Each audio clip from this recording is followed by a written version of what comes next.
Magandang umaga mga kaibigan. Ito na naman tayo, ipakita ko sa ating mga kaibigan ito. Yung salapati, kalapati, ayon. Tatlo sila, naglakad-lakad. Ito pong paligid dito sa pinuntahan ko ngayon. Ayan. Dito ako ngayon sa Mindanao. Galing sa Maynila at ngayon dito ako sa Mindanao at ito po yung paligid dito sa ating kaibigan at ngayon punta natin sila saan ay may kunting handaan dahil piyesta ngayon ng Poon na Pilar doon sa Zamboanga City.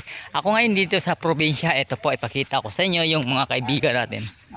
Ayan, ito po, kunting inuman at ito po, may handa talaga, may kalamansi, ayun, may kalamansi at may atay ng baboy, ayun, pulutan.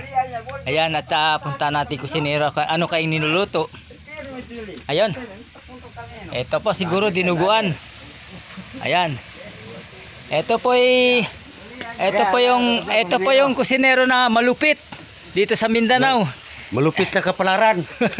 Ayun, sabi niya, malupit na kapalaran kasi natanggal sa kanyang pinagtatrabahuan doon sa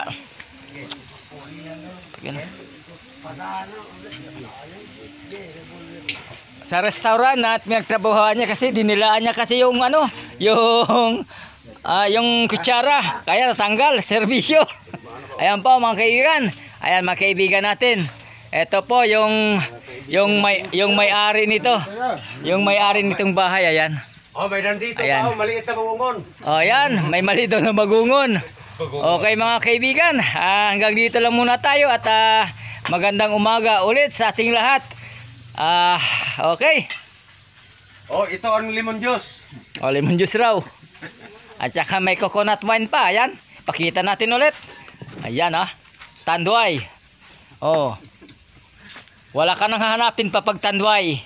Pag may asawa, tulog. Okay.